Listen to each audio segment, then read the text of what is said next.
Hello welcome back to my channel. నేను మీ జాహ్నవి. ఈరోజు ఇంకొక మంచి రెసిపీతో మళ్ళీ నేను ముందుకు వచ్చేసాను. చాలా టేస్టీగా మనం బయట బండి దగ్గర తినే చాట్ని ఇంట్లోనే ఈజీగా ఎలా ప్రిపేర్ చేసుకోవాలో వీడియోలో చూసేయండి. చాలా బాగుంది. ఇది మా ఇంట్లో పిల్లలకి పెద్దలకి అందరికీ చాలా నచ్చింది. చాలా సింపుల్ ప్రొసీజర్లో మనం దీన్ని చేసుకొని తినేయచ్చు. మీకు పానీపూరి ఫ్రై చేసుకొని తినడం ఇష్టం లేకపోతే డైరెక్ట్గా ఆ చాట్ మీద ఆనియన్ లెమన్ జ్యూస్ వేసుకొని కూడా తింటే కూడా చాలా టేస్టీగా ఉంటుంది. వీడియోని ఫస్ట్ నుంచి లాస్ట్ వరకు చూడండి.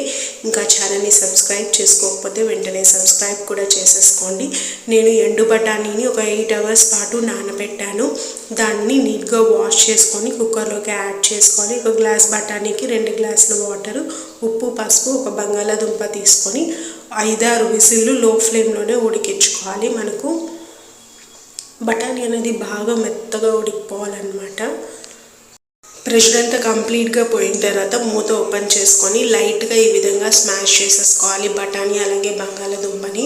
ఇప్పుడు దీన్ని పక్కన పెట్టేసుకుందాము. ఒక పెద్ద కడాయి పెట్టుకొని ఒక 3 టేబుల్ స్పూన్ల దాకా ఆయిల్ యాడ్ చేసుకోవాలి. సన్నగా కట్ చేసుకున్న పచ్చిమిరపకాయ ముక్కల్ని యాడ్ చేసుకోవాలి. అలాగే పెద్ద సైజు ఉల్లిపాయను కూడా బాగా సన్నగా చాప్ చేసుకొని యాడ్ చేసుకోవాలి.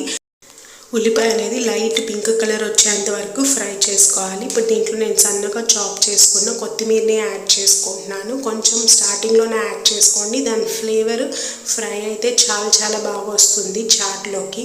అలాగే దీంట్లోకి టేస్ట్కి తగినంత ఉప్పును కూడా యాడ్ చేసుకోండి. మనం ఆల్రెడీ బఠానీ ఉడికించేటప్పుడు యాడ్ చేసాం కాబట్టి దీంట్లో కొంచెం తక్కువగానే యాడ్ చేసుకోండి. ఫైనల్గా చెక్ చేసుకొని మనం ఏమైనా తక్కువ ఉంటే మళ్ళీ కూడా యాడ్ చేసుకోవచ్చు.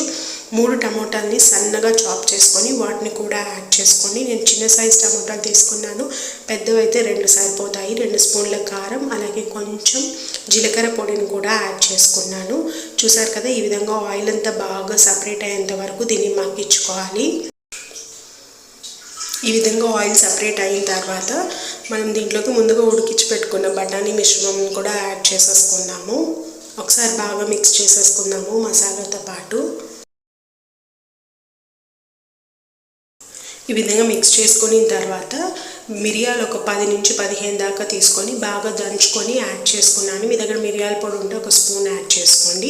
అలాగే 2 పెద్ద గ్లాసుల దాకా వాటర్ని కూడా యాడ్ చేసేసుకోవాలి. మిరియాల పొడి బాగా యాడ్ చేయండి. చాట్ తినేటప్పుడు మంచి ఘాటుగా తగులుతుంది గొంతుకి. జలుబు ఏమన్నా ఉంటే కూడా ఈ విధంగా తిన్నారంటే మన గొంతుకి చాలా బాగా రిలీఫ్ వస్తుంది. 2 గ్లాసుల దాకా వాటర్ యాడ్ చేసిన తర్వాత హాఫ్ లెమన్ జ్యూస్ని కూడా యాడ్ చేశాను. చూసారు కదా, మనకు చాట్ అనేది ఎంతసేపు ఎక్కువ ఉడికితే అంత టేస్ట్ అనేది బాగుంటుంది అన్నమాట. దీంట్లోకి చాట్ మసాలాని యాడ్ చేస్తున్నాను. 2 నుంచి 3 స్పూన్ల దాకా యాడ్ చేసుకోండి. పుల్లంగా కారంగా దీని టేస్ట్ కూడా చాలా బాగుంటుంది చాట్లోకి. మనకు ఒక 10 to 15 minutes వరకు చాట్ అనేది బాగా ఉడికిందంటే బాగా దగ్గరకు వచ్చేస్తుంది. అప్పుడు ఫైనల్గా కొత్తిమీర చల్లేసుకొని స్టవ్ ఆఫ్ చేసుకొని వేడిగా సర్వ్ చేసుకోవడమే. దీన్ని ఎలాగైనా సర్వ్ చేసుకోవచ్చు. డైరెక్ట్గా దీన్నే మసాలా పైన మనం ఉల్లిపాయలు క్యారెట్ తురుము వేసుకొని తినచ్చు.